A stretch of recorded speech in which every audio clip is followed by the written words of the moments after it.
ठीक है, चलो। तो हम लोगों ने कल सम्मन में रूल 1 से लेकर 8 तक देख लिया था, काफी कुछ हम लोगों ने उसमें पढ़ लिया है। रूल 1 से 8 तक हम लोगों ने सम्मन में काफी कुछ चीजें देख ली थी कि what is summon, what is the object of summon, है ना। एक तरह का इंटीमेशन है। Summon is a kind of intimation which has been given to the defendant that he has to be appear before the court on a certain date, है ना। ये वाली जो चीज है ये हमने सम्मन में पढ़ी थी। और भी बहुत सारे हैं कि 4 में क्या दिया था, 5 में क्या दिया होता है। ये सारे रूल्स हम लोग 6, 7, 8 तक पूरे रूल हम लोग पढ़ चुके हैं। तो हम लोगों को एक बेस तो समझ में आ ही गया है कि भाई सम्मन क्या होते हैं, है ना। तो दैट्स इट। अब कल जो हम लोगों ने देखा था रूल 9 से लेकर डिलीवरी ऑफ सम्मन, ये भी आप लोगों को याद हो गया होगा। डिलीवरी ऑफ सम्मन बाय कोर्ट, इसमें हम लोगों ने देख लिया था भाई ये कोर्ट का ऑफिसर रहता है, प्रॉपर ऑफिसर रहता है या कुरियर सर्विस के थ्रू जाता है। ये वाली सारी चीजें देखी थी, है ना। ऑफिसर के थ्रू होता है और जो भी डिलीवरी ऑफ सम्मन है कोर्ट के थ्रू होता है। पहला जो हमने मोड्स ऑफ सम्मन में ये चीज पढ़ी थी। मैं थोड़ा सा रिवाइज कर रहा हूं ताकि हम लोग अपने आपका रिपीटेशन हो जाए और हम लोग थोड़ा सा रिवीजन में अपना जो है कंप्लीट कर लें, है ना।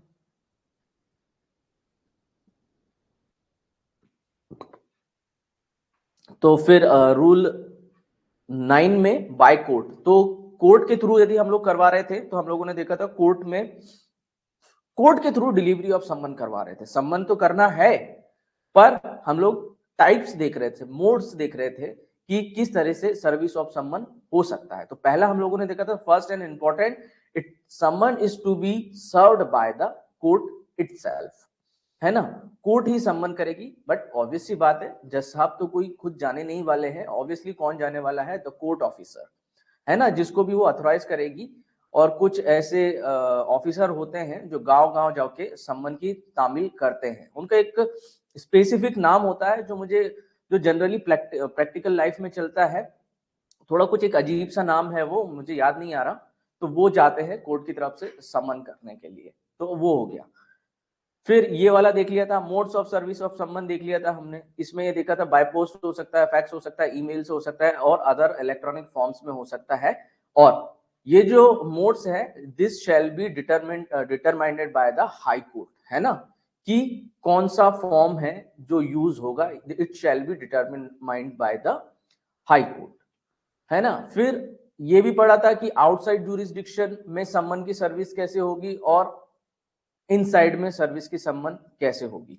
तो हमने देखा था इनसाइड में करनी है तो आसानी से हो जाती थी, बाय पोस्ट करनी रहती थी। तो फिर पहले हमने देखा था दिल्ली से बैंगलोर जाएगा, बैंगलोर के कोर्ट में जाने के बाद फिर वो सर्विस ऑफ सम्मन बैंगलोर कोर्ट के ऑफिसर होन वहां पे जाके आउटसाइड जूरिसडिक्शन की बात करें। आउटसाइड जूरिसडिक्शन की यदि बात करें, इनसाइड तो चेन्नई हो जाएगा, आउटसाइड बैंगलोर हो जाएगा। इनसाइड में तो कोई प्रॉब्लम रहती है। हम लोगों ने ये भी देख लिया था इनसाइड में 50 माइल वाला 50 माइल वाला, 20 माइल वाला और 200 माइल वाला और 5/6 वाला डिस्टेंस भी हम लोगों ने देख लिया था। तो आप लोग एक बार पढ़ लोगे, रिवाइज हो जाएगा। ऑर्डर 5 रूल 5 में ये वाला दिया हुआ था डिस्टेंस, तो ये भी हम लोगों को पता है। अब प्रिजम्पशन ऑफ ड्यू सर्विस, ये तो बहुत इंपॉर्टेंट है। जो ड्यू सर्विस हुई है कि नहीं, इसको मैंने बहुत अच्छे से समझा चुका हूं। ड्यू सर्विस का मतलब है कि that the acknowledgement has been given proper way, है ना। तो ड्यू सर्विस तभी मानी जाएगी जब प्रॉपर वे में किया गया है।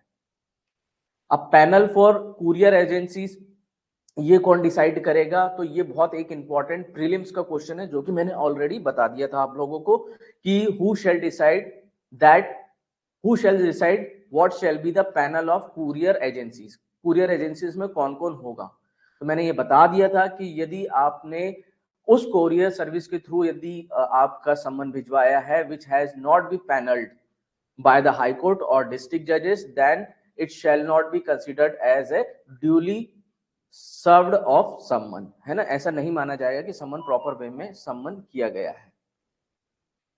ओके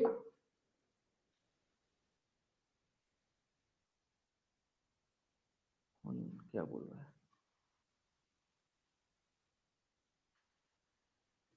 ठीक है।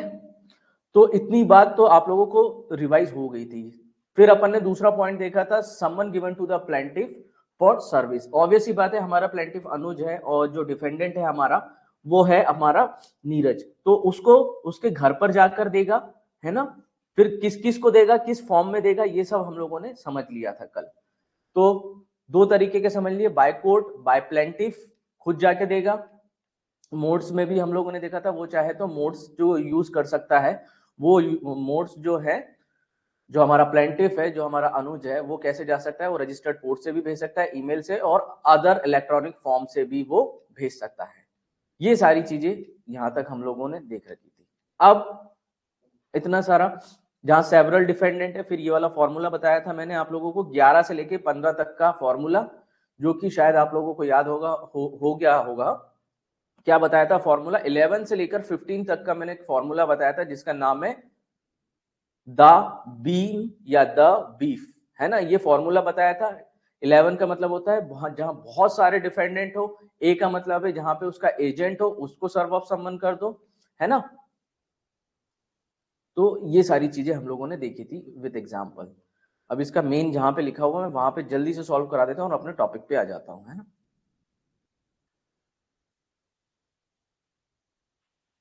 तो आप लोग यदि आपके एग्जाम में यदि ये चीज आ भी जाती है ना, तो बहुत इजीली आप ये सारी चीजें लिख दोगे, कोई आपको प्रॉब्लम नहीं आएगी। देखो क्या लिखा हुआ है,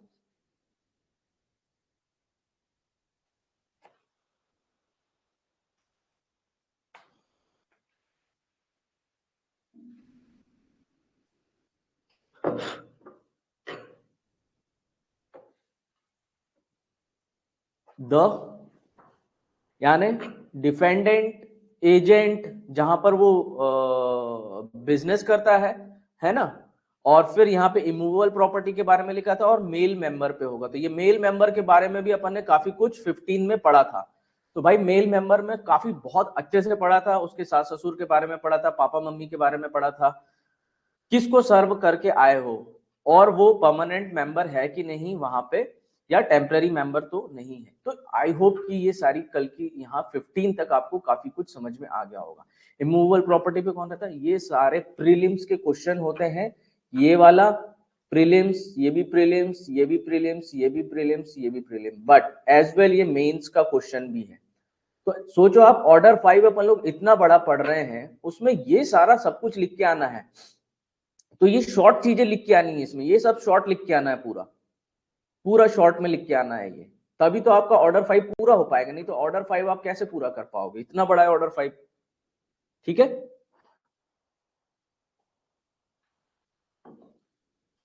चलो अब आते हैं ऑर्डर 5 रूल 16 पे। तो काफी कुछ चीजें हम लोगों ने रिवाइज कर ली है, अब अपन आते हैं रूल 16 पे।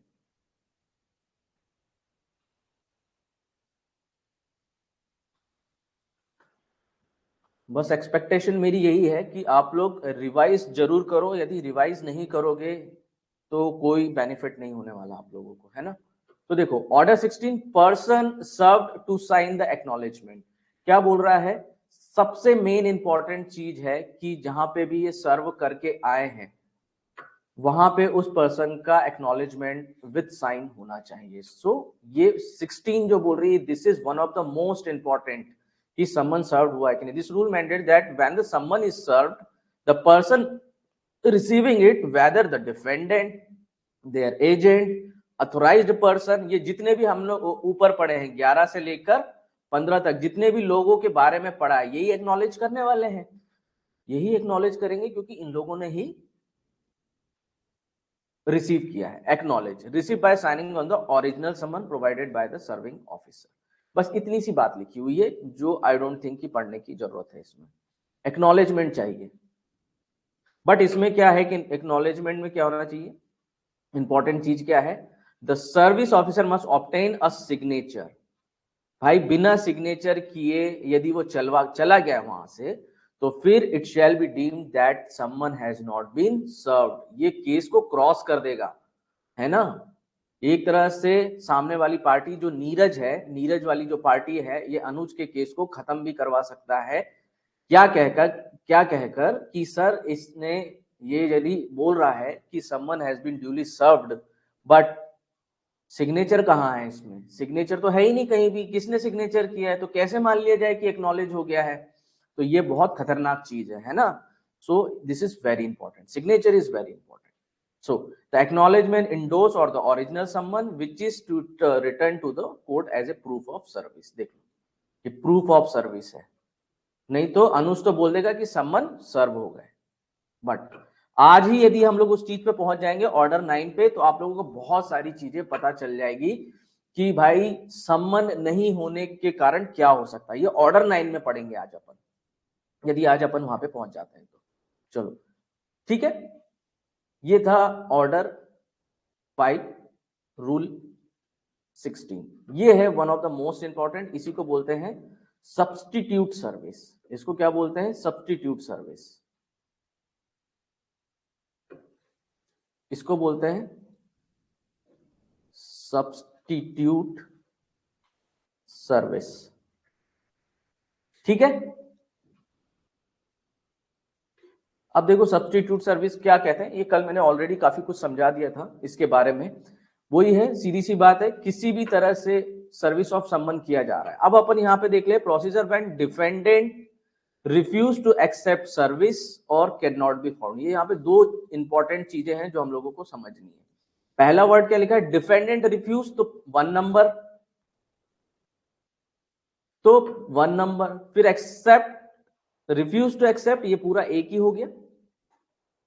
और दूसरा कौन सा हो गया? Can not be found. ये है प्रीलिम्स के आंसर. ये हो गया प्रीलिम्स का 1 और ये प्रीलिम्स का 2. ये ही बैरेक्ट होती है, बैरेक्ट में यहीं से क्वेश्चन आते हैं, है ना? अब बच्चों को यदि ये चीज पढ़ना आ जाए जिस तरीके से मैं बता रहा हूं, तो you are easily going to be get through in a prelims exam, है ना? जो इंपॉर्टेंट चीज होती है. अब देख लेते हैं क्या बोल रहा है. Provides a mechanism for service of summon when defendant of refuse to accept. पहले पॉइंट पे आ जाते हैं, क्या? Refuse to accept the summon और sign the acknowledgement. Substitute service का यूज कब होता है, ये अपन इसकी फॉर्म में आ जाएंगे. सब्स्टिट्यूट सर्विस क्या होती है? इसी को बोलते हैं प्रतिस्थापित,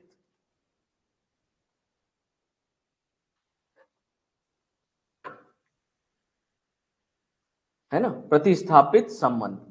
सम्मन को तो सम्मन ही बोलते हैं. तो ये क्वेश्चन प्रीलिम्स का भी है और मेंस का भी बहुत बड़ा क्वेश्चन है ना? तो ये मेंस में अपने आप नहीं आता है, तो क्या लिख दोगे? ऑर्डर 5 रूल 17 में सब्स्टिट्यूट सर्विस के बारे में बताया गया है. अब सब्स्टिट्यूट सर्विस होती क्या है, यहां से शुरू होता है पहला पॉइंट, जैसे मैंने ऑलरेडी बता दिया था, बट ये धीरे धीरे आगे बढ़ता जाएगा, है ना? रिफ्यूजेस टू एक्सेप्ट समवन, यानी जो डिफेंडेंट है वो क्या कर रहा है? रिफ्यूज कर रहा है. पहला वर्ड हमको याद करना है, रिफ्यूज टू एक्सेप्ट समवन और साइन द एक्नॉलेजमेंट. या तो रिफ्यूज ही कर रहा है या साइन नहीं कर रहा है. दो चीजें आ गई हमारे पास, या तो रिफ्यूज कर रहा है या साइन नहीं कर रहा है. और कैन नॉट बी फाउंड, तीसरी चीज. जो नीरज है, अब हमारा जो एग्जाम्पल पे आ जाते हैं हम लोग, नीरज 3 चीजें कर रहा है. अब इसमें क्या क्या कर रहा है आप लोगों को अभी याद हो जाएगी. या तो वो रिफ्यूज कर रहा है, that he is not signing on the summon, और he is refusing the summon, he is not signing, or he cannot be found. cannot found, ये 3 वर्ड याद रखने हैं. अब आप लोगों को क्या क्या चीज याद रखनी है? RSF, है ना? तो ये 3 वर्ड याद रख लो, F फेजर, कैन नॉट फाउंड, साइन और रिफ्यूज. ये 3 वर्ड हम लोगों को याद हो गए. ठीक है, तो रिफ्यूज करता है, साइन नहीं करता है और मिलता ही नहीं है. तो इस कंडीशन में जो हमारा अनुज है, जब उसको मिल ही नहीं रहा है, अनुज की बात नहीं है और ये दोनों कोर्ट की भी बात है. अब ये अनुज को यदि मिल नहीं रहा है, ये ना, ये पहली बात तो रिफ्यूज कर रहा है लेने से अनुज को, साइन करने से अनुज को मना कर रहा है. जब ये खुद से सम्मन हाथ में देने आया है अनुज, तब की बात कर रहा हूं. और अनुज को ये मिल ही नहीं रहा है ना? हमारे प्लेंटिफ को ये बंदा मिल ही नहीं रहा है, नीरज. तो क्या कर रहे हैं हम? इसी इसी इसी चीज का सॉल्यूशन ढूंढते हैं. तो फिर क्या करेगा? In such situation, the rule allows for substitute service, प्रतिस्थापित सर्विस, जिसको हम लोग बोलते हैं सब्स्टिट्यूट. यानी जब कोई चीज नहीं मिलती तो हम उसका सब्स्टिट्यूट ढूंढ लेते हैं, सीधी सी बात है. By affixing a copy of someone on the defendant premises. कल ही मैंने समझा दिया था कि नीरज के घर के सामने जाके, अभी और जगह भी बताएगा कहां पे जा जाके आप कर सकते हो, है ना? तो देखो, अब आप लोगों को कहानी कल मैंने बता दी थी तो और अच्छे से याद हो जाएगा. क्या करेंगे? Condition 1, the defendant is absent from their residence, पहली बात, और कैन नॉट बी फाउंड, दूसरी बात. और रिफ्यूजेज। अब ये तीन सारी बात होगी। अब फिर वही 1 2 3 निकाल लो। इसमें से क्या बोल रहा है कि वो एब्सेंट है। कौन? नीरज इज एब्सेंट, डिफेंडेंट लिख देता हूं, नीरज हमारा जो डिफेंडेंट है। अब आप लोगों को ये चीज पता होगी तो नीरज को जैसे जैसे मैं बोलता हूं आपके माइंड में सिर्फ डिफेंडेंट क्लिक होता होगा। तो कौन एब्सेंट है? नीरज। कौन नहीं फाउंड हुआ है? कैन नॉट लोकेटेड और रिफ्यूज। ये तीन वर्ड फिर से हमारे सेम आ गए। अब देयर इज नो एजेंट और अथोराइज पर्सन। अब उसके घर पे हम लोग ने देखा था कि नीरज नहीं मिलता था तो उसके मम्मी मिलते थे, उसके पापा मिलते थे, उसके भाई बहन चाचा चाची बच्चे जो भी वहां पर परमानेंटली रह रहे थे वो कोई भी नहीं मिल रहा वहां पर, और ना ही एजेंट मिल रहा है। तो अब क्या करें? ये सारी कंडीशन फेल होने के बाद, ये ना तो नीरज मिल रहा है, ना उसके पापा मम्मी मिल रहे हैं, ना उसके चाचा चाची या ना फैमिली मेंबर जो भी परमानेंटली उसके साथ में रहते थे वहां पर, उसके घर पर कोई भी नहीं मिला। अभी घर की बात नहीं कर रहा हूं, अभी और भी आएगी, है ना। तो एजेंट भी नहीं मिल रहा है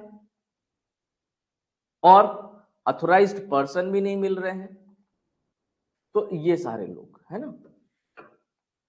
तो ये वाली इतनी बात हमको और याद हो गई। अब इस कंडीशन, ये वाली कंडीशन भी फुलफिल होना चाहिए। अरे भाई घर वाले थे, सब कुछ थे, तो फिर आप लोग घर पे सामने चिपका के क्यों आए? तो फिर वो नहीं माना जाएगा।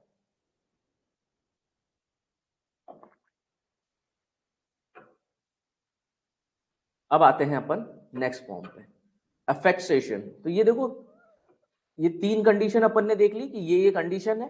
फिर क्या करके जाएंगे? The serving officer shall affix the copy of. ये ऑफिसर की बात कर रहे हैं क्योंकि अभी ये जो बंदा गया है, दोनों तरीके से पॉसिबल हो सकता है, क्योंकि सम्मन जो है बाय कोर्ट भी जाता है, बाय पर्सनली भी जाता है। बाय कोर्ट जा रहा है यानी कोर्ट के ऑफिसर जा रहे हैं, पर्सनली जा रहा है यानी अनुज स्वयं जा रहा है यानी हिमसेल्फ।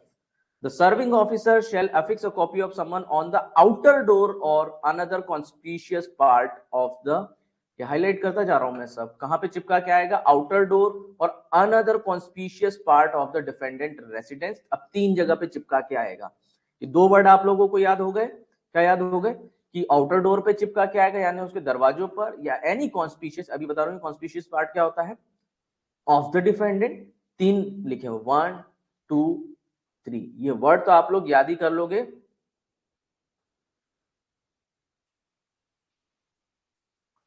क्या? R B W. तो कहां पे करके आना है? पहली बात, एफिक्स कहां पे होगा? तो ये जल्दी से अपन इसको शॉर्ट में बना लेते हैं। पहला और दूसरा, पहला क्या बोलता है? आउटर डोर, आउटडोर पे, और दूसरा कॉन्स्पिशियस पार्ट पर। ये याद ही हो जाएगा आप लोगों को, कहानी की तरह सुना रहा हूं, है ना। आउटडोर पे चिपका के आ जाएगा, इसके घर के बाहर चिपका के। कॉन्स्पिशियस पार्ट का मतलब ये होता है, इसी को अपन लोग अब समझ लेते हैं। कॉन्स्पिशियस पार्ट का मतलब होता है कि ऐसा जगह पर आपको वो सम्मन की कॉपी चिपका के आना है जहां पे कोई भी व्यक्ति आते जाते उसको देख सके। हो सकता है आप ऐसे घर के किसी कोने में चिपका के आ गए जहां पे कोई भी व्यक्ति नहीं देख सकता, वो कॉन्स्पिशियस पार्ट है ही नहीं। वो यदि घर में कभी आएगा तो भी नहीं देख पाएगा। आप दरवाजे के पीछे चिपका के चले गए, खिड़की के पीछे चिपका के चले गए, घर के बिल्कुल आउटर पे आउटर ऐसी जगह पे चिपका के चले गए जहां पे कोई व्यक्ति देखता ही नहीं है, दिखता ही नहीं है, या तो देखता नहीं है या फिर उस जगह पे दिखता नहीं है। जानबूझकर ऐसे काम करके आए हो और फिर बोल रहे हो कि सर्विस ऑफ सम्मन सर कर दिया है मैंने, है ना। तो दैट इज, इसको बोलते हैं RBW, है ना। क्या बोलोगे? उसके रेसिडेंस पे चिपका सकते हैं, फिर जहां पर वो बिजनेस कर सकता है वहां पे चिपका देंगे जाके, या जहां पे उसका वर्क प्लेस है ना, वहां पर जाकर हम लोग उसका ऑफिस वगैरह होते हैं ना, बिजनेस, तो बिजनेस का मतलब आपकी दुकान होती है, जहां पर आपकी दुकान है या शॉप है, शोरूम है, वो रेसिडेंस, बिजनेस और वर्क प्लेस, यानी आप किसी ऑफिस ऑफिस में काम करते हो वहां पे आपको बता देंगे। So that's it, outer door पे और इन तीन जगह पे चिपका के आ जाओगे। सब में और लगा है, या तो सारी जगह पे चिपका के आ जाओ, ठीक है। And this ensure that the defendant has reasonable chance of being notified। मतलब इस वर्ड का मतलब ये हो गया कि यदि इनमें से कहीं तो आता होगा वो, रेसिडेंस पे आता होगा, बिजनेस पे आता होगा, वर्क प्लेस पे आता होगा, कहीं तो आएगा कभी ना कभी, तो it shall be deemed that the summon has been served. अब तीसरी बात इसकी इंपॉर्टेंट, जो हेडिंग में तो मैंने बताई दी है, अब इसकी इंपॉर्टेंट बात एक और, रिपोर्ट बनाना पड़ेगी। किसको? Report to the court. कौन देगा? The serving officer must return the original summon to the court with a detail reporting. अब याद क्या रखना है हम लोगों को, कौन रिपोर्ट बनाएगा? द सर्विंग ऑफिसर, जो कोर्ट की तरफ से सर्व करने के जा रहा है, एक डिटेल्ड रिपोर्ट बनाएगा और एक्सप्लेनिंग ये भी बताएगा कि द सर्कमटेंसेस, क्या बताएगा? Circumstances under which the summon was fixed, ऐसी क्या कंडीशन थी जिनके कारण मुझे उसके घर के सामने चिपकाना पड़ा। द कंडीशन, क्योंकि सर वो कैन नॉट बी फाउंड था, वो रिफ्यूज कर रहा था, वो मिल नहीं रहा था, उसके घर वाले भी नहीं मिल रहे थे, कोई एजेंट भी नहीं मिल रहा था, कोई अथोराइज पर्सन भी नहीं मिल रहा था। ये सारे मैंने कई बार वहां पे गया, कई बार ऐसी करके वो रिपोर्ट बनाएगा। सुबह भी गया, शाम को भी गया, रात में भी गया, हफ्ते भर तक गया, 10 दिन तक गया, even though I have been unable to found him on his address, residence or business place। ये सारी कहानी बना के वो दे देगा। So the name and address of witnesses who identify, अब बताना पड़ेगा कि भाई पड़ोसियों को बताना, पूछ के आए थे, सर ये मेरा विटनेस है, इनके पड़ोसी आप पूछ लीजिए, मैंने इनसे पूछा था कि भाई ये जो नीरज है कितने दिन से नहीं आया, बोला सर ये तो 10 दिन से नहीं आ रहा, हमको भी नहीं दिख रहा। तो ऐसे विटनेस भी उसमें लगाने पड़े। So that's it. ये थी कहानी सब्स्टिट्यूट सर्विस की। इतनी सारी कहानी थी सब्स्टिट्यूट सर्विस की, जो मेरे ख्याल से जो इसमें ये जो वर्ड लिखवाए हैं मैंने, ये आप लोगों को काफी कुछ याद भी हो गए होंगे। सिर्फ इतना ही याद करना था इसमें। सब्स्टिट्यूट सर्विस जब भी आप समझाएंगे, मैंने बहुत शॉर्ट बनाया है, अभी शॉर्ट से आप लोग बहुत आसानी से समझ जाओगे। What does it mean by the substitute service? तो ऑर्डर 5 रूल 16, वो रिफ्यूज करता है, साइन करने से मना करता है और कैन नॉट फाइन करता है। तो ऐसी कंडीशन में क्या किया जाए? तो ऐसी कंडीशन में क्या करते हैं, जो नीरज है वो अपसेंट है, फाउंड है, रिफ्यूज कर रहा है ना, या उसका एजेंट भी नहीं है, कोई अथोराइज पर्सन भी नहीं है, तो फिर हम क्या करेंगे? आउटर डोर पर या कॉन्स्पिशियस पार्ट पर जाकर लगा देंगे। कहां पर? कौन कौन से कॉन्स्पिशियस पार्ट पर? ये वाले, रेसिडेंस, बिजनेस और वर्क प्लेस। That's it. ये आपका आंसर खत्म हो गया। And this is one of the most important question which has been frequently asked in the mains examination, and you are going to have a very good number if you have written these thing in this form। Okay, और अब हमेशा की तरह हमारा वही एक example with एक case law. ये हमारा मेंस का ही आंसर है एक तरह से, बट आप लोगों को रटना है ना। मैं एक बार देख लूं, कमेंट तो नहीं है कुछ? चलो ठीक है। क्या बोल रहा है? एग्जाम्पल वैसे जरूरत ही नहीं है।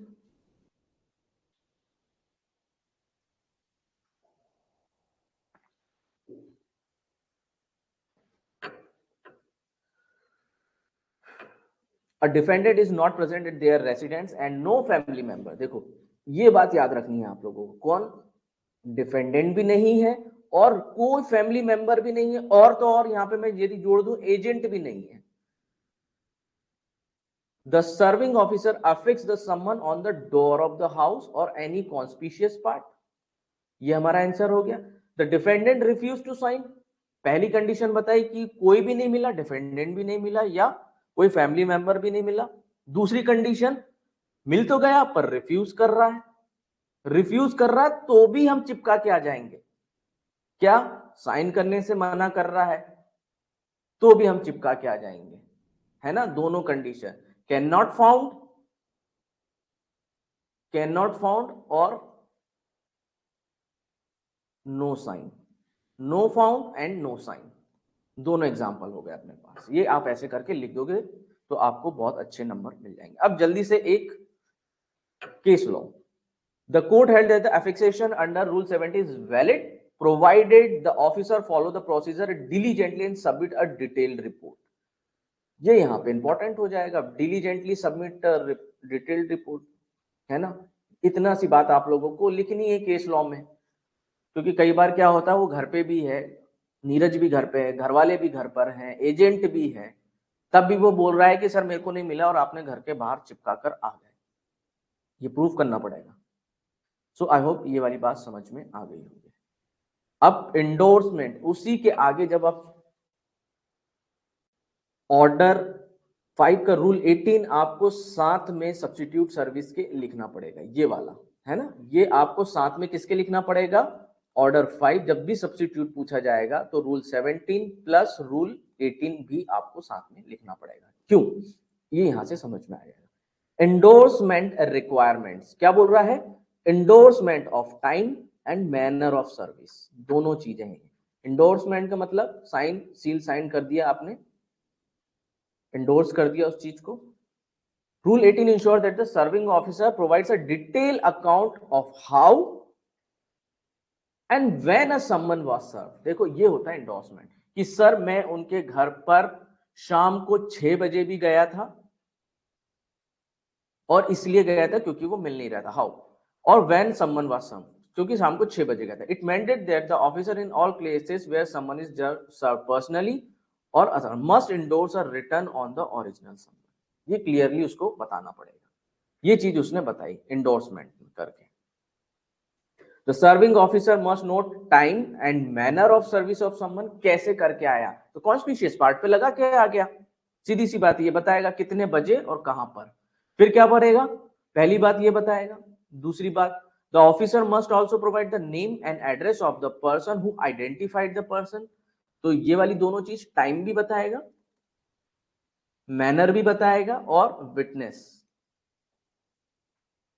The delivery of tender of time, साथ में किसी को बताएगा देख भाई ये नीरज है ना मिल नहीं रहा है, तेरे सामने मैं ये चिपका के जा रहा हूं और मैं 3 दिन से रोज चक्कर लगा रहा हूं और तू भी देख रहा है मेरे को कि मैं रोज आ रहा हूं, even though I am unable to find, therefore I am affixing on the conspicuous part or the door of the Neeraj. So that's it. So this is a crucial for maintaining the official record of how long the summon was served, कितने दिन में सर्व हुआ, which can be reference for letter for verification in case dispute, है ना। क्यों देर लगी थी सम्मन होने में, इसका पर्पस क्या है इंडोर्समेंट का, कि इतना टाइम क्यों लग गया सम्मन सर्व होने में, बोलेगा सर उसको ढूंढने में इतना टाइम लग गया, फिर उसको चिपकाने के बाद सारी प्रक्रिया को हम फॉलो कर पाए। So that's it. अब ये एक एग्जांपल है, जल्दी से अपन देख लेते ताकि आपके माइंड में फीडिंग हो जाए। आप लोग, मैं बार बार रिपीट कर रहा हूं, if you have written this kind of answer, तो जो एमपी सिविल जज का 8 नंबर का क्वेश्चन होता है उसमें कम से कम 6 नंबर लेके आ जाओगे। मेंस के लिए बात कर रहा हूं, प्रीलिम्स तो आप समझ ही गए हो, है ना। If someone was serve on the defendant at their residence, the serving officer will endorse, क्या इंडोर्स कर रहा है, इंडोर्समेंट का मतलब होता है बताना, क्या बता रहा है, टाइम ऑफ सर्विस, जो अभी मैंने बताया कि 11 बजे 15 तारीख को मैंने कर दिया था, पहला प्रॉपर लिखना पड़ेगा। अब manner, personal service on the defendant mister x at his residence, है ना, कि मैंने इस पे पर्सनल सर्विस कर दी है। इंडोर्समेंट दोनों तरह का है ना।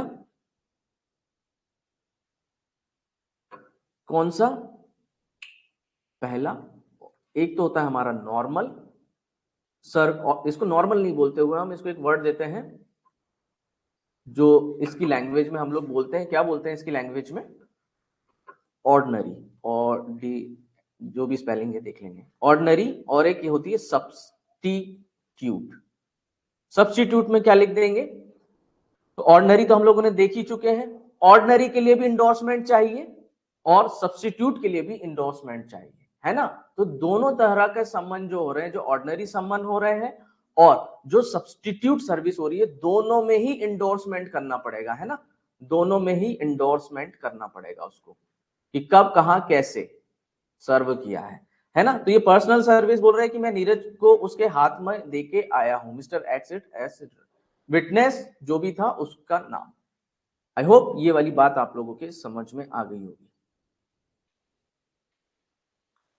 और आगे एक और, एग्जामिनेशन ऑफ सर्विंग ऑफिसर। अब जो भी व्यक्ति ऐसा काम करके आया है, कौन सा, सर्विस ऑफ सम्मन, तो अब उसके बारे में पढ़ना है आप लोग। ये सब बहुत इंपॉर्टेंट है, इसलिए इंपॉर्टेंट है क्योंकि ये मेंस का क्वेश्चन है, ये तीनों आपस में जुड़े हुए हैं, 17, 18 और 19, तीनों को बताना पड़ेगा एंडोर्समेंट में, है ना।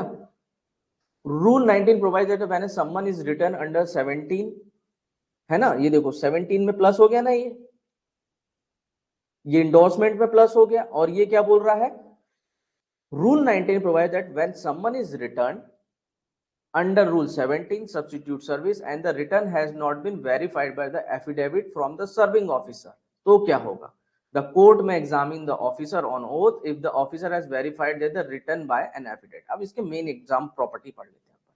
तो क्या होगा, रिटर्न हो गया है, पहली बात इतनी समझ। If the return of service is not verified, भाई क्यों वेरीफाई हुआ, क्यों रिटर्न हुआ है, अभी तक वेरीफाई नहीं हुआ, by the officer affidavit the court will examine the officer to confirm whether the summon was properly served, क्योंकि उसने वेरीफाई नहीं किया। वो पूछेगी सम्मन ऑफिसर से, जिसने भी सर्व करके आया है कोर्ट का ऑफिसर, कि भाई तुम नीरज के घर पे गए थे तो क्या हुआ उसका, इसका आंसर चाहिए मुझे। तो फिर वो कोर्ट ऑफिसर से भी कंफर्म करेगी, तो फिर वो सारी कहानी बताएगा यदि उसने वेरीफाई नहीं किया है। If the return is verified by an affidavit, the court may still examine the officer, but it is not mandated, है ना। मतलब वो एफिडेविट पे लिख के दे देगा ऑफिसर कि sir yes I have done the service of someone. अब जल्दी से इसका एग्जांपल पढ़ लेते हैं, लेट नहीं करता हूं मैं इसमें, फिर आपको क्लियरिटी आ जाएगी, है ना। अ someone was affected on the defendant door under rule 17, यानी वो जो था ऑफिसर वो कहां पे चिपका के आ गया, नीरज के घर के सामने चिपका कर आ गया। The court serving officer return the someone with a report stating that the time और एफिक्सेशन आइडेंटिटी ऑफ विटनेस, तीनों चीजें जो हम लोगों ने पढ़ी है ना अभी। However, the officer did not verify the return with an affidavit। क्या बात करी, उन्होंने वेरीफाई नहीं किया ऑफिसर ने एफिडेविट पे कि मैं ये काम करके आ चुका। The court upon examination of the officer may confirm the service was correctly decided and receive of the summon, है ना। ये उससे क्लियर करेगी, किससे, सर्विंग ऑफिसर से, ठीक है। इतनी सी याद रखना, इतना बड़ा लिखना नहीं है, सिर्फ वेरिफिकेशन करेगी सर्विंग ऑफिसर। अब एक और ये जो इंपॉर्टेंट है सब्स्टिट्यूट सर्विस, एक और दोनों तरह के क्वेश्चन आते हैं। अब एक और समझ लेते हैं सब्स्टिट्यूट सर्विस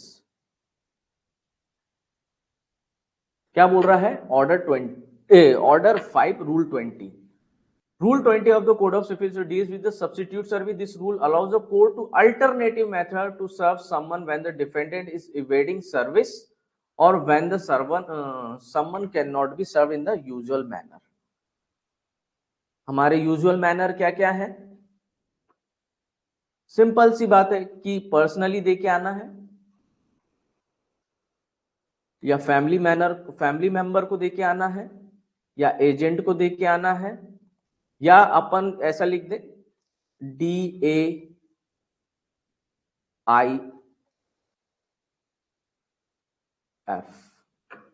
क्या बोल रहा है, ये सारे लोगों को करना है। ये यूजुअल मैनर, डिफेंडेंट को देके आ जाओ, एजेंट को देकर आ जाओ, जहां बिजनेस करता है वहां देके आ जाओ, जहां इमूवेबल प्रॉपर्टी है वहां पर देकर आ जाओ, या उसके कोई फैमिली मेंबर को देकर आ जाओ। ये होता है हमारा यूजुअल ऑर्डिनरी मैनर, है ना। अब जब ये पॉसिबल नहीं है, ये कुछ भी पॉसिबल नहीं है, तो अब हम क्या करेंगे, कोर्ट अल्टरनेटिव मेथड जो कहते हैं, जिसको अपन जो ऑलरेडी अपन ने अभी पढ़ी है वो देख लेते हैं। तो कोर्ट डायरेक्टली ये काम करेगी फिर, है ना। पहले समन कैसे पहुंचाएगी, the court may order substitute service when there is a reason believe that the defendant is avoiding the service, है ना। जो नीरज है वो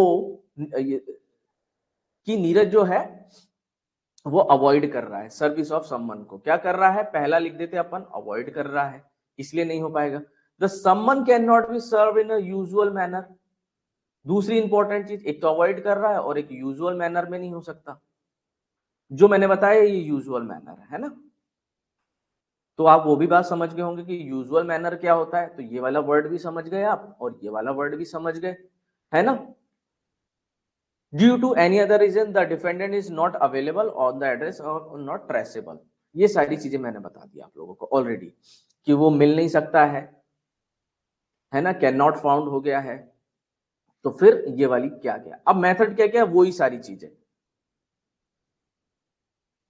ये कोर्ट कर रही है। कोर्ट स्पेसिफिक ऑर्डर दे रही है, क्यों, क्योंकि वो अवॉइड कर रहा है और यूजुअल मैनर में पॉसिबल नहीं है। तो इतना टाइम वेस्ट क्यों करें अपन, why are you wasting the time, आप बता दो कि सर वो तो अवॉइड ही कर रहा है और यूजुअल मैनर में हो ही नहीं सकता, तो क्यों, why we should waste the time of the court. तो कोर्ट बोलेगी भाई इतना नीरज के लिए परेशान मत हो, यदि नहीं मिल रहा है तो एक काम करो, conspicuous place in the court house, ये है इंपॉर्टेंट चीज, है ना। जो पीछे वाली सर्विस है कहां पे कर रहे थे अपन, वहां पे भी नहीं हो पा रहा था, तो एक जगह और यहां पे लगा दो, affixation of a summon, the court can order the summon to be affix. अब यदि नीरज नहीं मिल रहा है और अवॉइड कर रहा है यूजुअल मैनर में, तो कहां पे बोल रहे हैं, कोर्ट हाउस के, यानी हरदा जो है, हरदा कोर्ट के कॉन्स्पिशियस पार्ट में लगा दो। क्या, अनुज एक समन ऑफ सर्विस कहां पे करवा देगा, conspicuous part of the courthouse, so it shall be deemed that the summon has been served on to the Neeraj. देखो कितनी इंपॉर्टेंट बात आ गई, घर पे भी नहीं किया, कोर्ट में भी लगवा दिया, घर पे तो करेंगे, और कौन से कॉन्स्पिशियस पार्ट पे, दूसरा अब उसके घर पे, on a conspicuous part of the last known residence of the, वही यहाँ पे RBW, ये वही 3 वर्ड आप लोगों को याद रखने हैं, जहां पर उसका रेसिडेंस है, जहां पे बिजनेस करता है, और जहां पर वो वर्क प्लेस है उसका, जहां भी वो लास्ट टाइम था, दिखा था, वहां पर उसके पार्ट पे जाके चिपका दो। ठीक है, ये 2 इंपॉर्टेंट चीजें अपन ने इसमें और पढ़ी, अभी और पढ़ेंगे आगे जाके method. The court may also order the summon to be serve by the other method deem fit, ठीक है, इलेक्ट्रॉनिक मेथड, है ना। ये तो कॉन्स्पिशियस पार्ट वाली हो गई, एक ये हो गई, इलेक्ट्रॉनिक मेथड भी हो गई, तो अपने कितनी सारी होगी देखो, 1 कॉन्स्पिशियस पार्ट पे लगवा दो,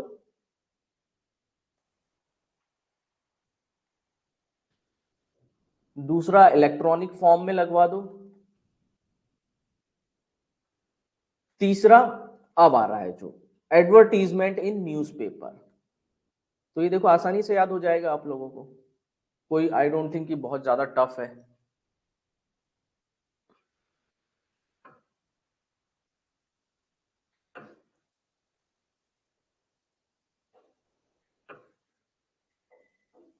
है ना। एडवर्टीजमेंट इन न्यूज़पेपर, अब ये चीज न्यूज़पेपर में निकलवा दो, है ना, बहुत ज्यादा इंपॉर्टेंट है ये। If the court direct the service through advertisement in the newspaper और it must be daily newspaper in locality, ये इंपॉर्टेंट चीज है यहाँ पे, है ना। जैसे कि या तो दैनिक भास्कर में निकलवाओ या नव भारत में निकलवाओ, जो भी नोन इंपॉर्टेंट जो होता है, जो नोन होता है न्यूज़पेपर, उसमें निकलवाओ, नहीं तो आप पता चले ऐसे किसी न्यूज़पेपर में निकलवा दो जिसको कोई भी नहीं पढ़ता हो, जैसे हमारे यहाँ बहुत सारे न्यूज़पेपर निकलते, जैसे सांझी प्रकाश फॉर एग्जाम्पल, जनरली कोई नहीं पढ़ता उसको, कोई पढ़ता होगा मुझे नहीं पता, आपने उसमें निकलवा दिया, तो फिर ये इंपॉर्टेंट चीज आ जाती है कि वो डेली न्यूज़पेपर होना चाहिए, उस लोकेलिटी में फेमस होना चाहिए, इस तरीके से बात हम लोग कर रहे हैं, जहां पर फिर वही 3 बात आ जाती है, न्यूज़पेपर में भी वो न्यूज़पेपर कहां पर इंपॉर्टेंट होता है, RBW में, क्या बोलते हैं, RBW, ये तीनों जगह पर आप वो न्यूज़पेपर में निकलवा सकते हो, जहां पे वो रेसिडेंस रहता है, जहां पे बिजनेस करता है, जहां उसका वर्क प्लेस है। ठीक है, clear. Effect of substitute service, अब 2 नंबर में क्या लिखा हुआ है, 20 क्लॉज 2 में, रूल 2 में, once the court order substitute service it will be treated equally valid, है ना, as if the summon be served personally. इसका मतलब क्या माना जाएगा, सब्स्टिट्यूट सर्विस, ये प्रीलिम्स का एक क्वेश्चन है कि यदि इस तरह से सर्विस करी जाती है तो उसका मतलब क्या होगा, तो इस तरह से यदि कोई सर्विस सब्स्टिट्यूट करवाई जाती है तो उसको समझा जाएगा, पहली बात तो वैलिड, और ऐसा माना जाएगा कि नीरज के हाथ में ही रख के दिया है ना। देखो कितनी इंपॉर्टेंट बात बोली, ये बात थोड़ी समझने की है, या तो आप उसके हाथ में देकर आओ तो पर्सनल सर्विस कहलाई जाएगी, है ना, बिल्कुल उसके अनुज उसके हाथ में रख के आया है, या फिर एक कोर्ट का ऑफिसर समन उसके हाथ में रख के आया है, दूसरी चीज। बट हमने तो कोर्ट के बाहर चिपका दिया था, उसके रेसिडेंस पे चिपका दिया था, बिजनेस पे चिपका दिया था, या उसके वर्क प्लेस पे चिपका दिया था,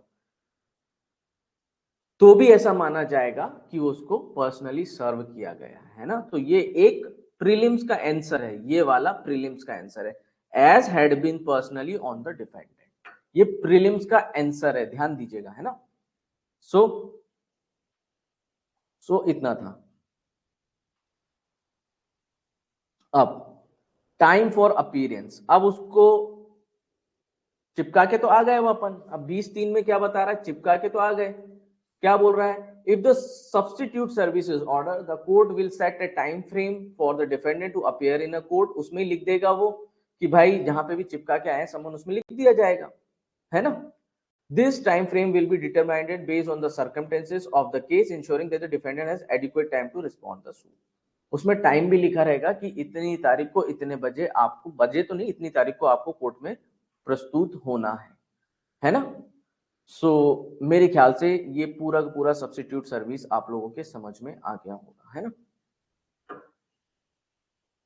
अब जल्दी से एक केस लो फिर खत्म। The Supreme Court in the case observed that the substitute service can be ordered when it is clear that the defendant is avoiding the service। Already हम लोगों ने पढ़ रहे हैं। और अब इसमें दो चीजें लिखना है, अवॉइडिंग द सर्विस और ऑर्डिनरी मैटर। जो मैं बार बार बोल रहा था, usual manner, ordinary matter have failed. The court emphasized that the substitute service should not be used lightly and must be conducted due diligence, ensure that the defendant has sufficient notice of the proceeding। ये चीज confirm होना चाहिए कि क्या ऐसा करने से उसके पास नोटिस पहुंच जाएगा, ये प्रॉपर होना चाहिए। ये इस केस लॉ में बताया गया है। क्लियर ये वाला? चलो प्लीज लेट मी नो कि सब्स्टिट्यूट सर्विस क्लियर हो गई आप लोगों को। दोनों तरह से बताया गया है उसमें, ऊपर वाले में वो मिल नहीं रहा था, कैन नॉट बी फाउंड हो रहा था, और फिर नीचे वाले में भी टाइम सेविंग करने के लिए कोर्ट को पहले ही बता दिया गया कि सर ये इस तरीके से जो पर्सन है ये नहीं मिलने वाला। तो कोर्ट ने बोला यार we should not waste the time, तो ऑर्डर करवा लेंगे हम काय में, ऑर्डर 5 रूल 20 में। बताओ क्लियर है ये चीज? एक सेकंड में आओ।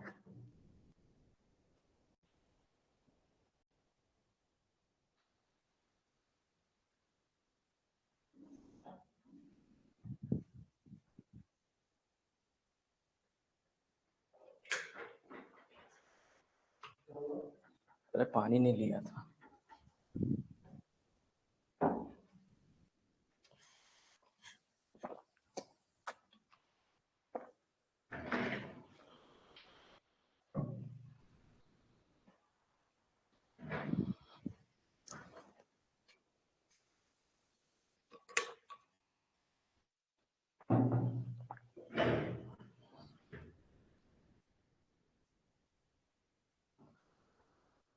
Yes sir, got it, clear है ना।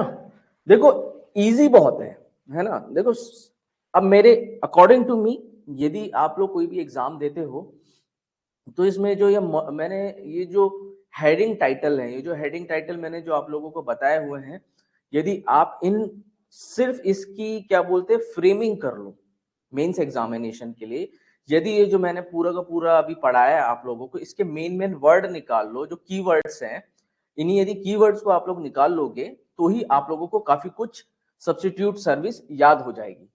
और यदि आप आज से 1 साल बाद भी जाओगे तो मैं ये जो जो चीजें बोल रहा हूं आप लोग आराम से रिवाइज कर पाओगे, है ना। बट आप लोगों को एक फ्रेमिंग करनी है, शॉर्ट आंसर की फ्रेमिंग करनी है, इतना बड़ा बड़ा याद नहीं करना है। बट मैं देखो आप लोगों को बीच बीच में छोटे छोटे वर्ड्स करा रहा था, आप लोगों को सिर्फ वो छोटे छोटे अवॉइड कर रहा है ना, कैन नॉट फाउंड हो रहा है, सिग्नेचर नहीं कर रहा है ना, उसके फैमिली मेंबर पे भी नहीं किया जा सकता, उसके एजेंट पे भी नहीं किया जा सकता, फिर उसके कॉन्स्पिशियस पार्ट, ये मैं मेन वर्ड बता रहा हूँ, कॉन्स्पिशियस पार्ट, आउटर डोर, है ना, जहां पर वो रेसिडेंस करता है, वर्क फॉर प्लेस है, और जहां पर वो बिजनेस करता है। ये इंपॉर्टेंट नाम है जो आपको याद करने हैं, तब आप क्या कर सकते हो, सब्स्टिट्यूट सर्विस का कर सकते हो, है ना। तो ऐसे करके बहुत आसानी से लिख दोगे। चलो आगे बढ़ते हैं, है ना।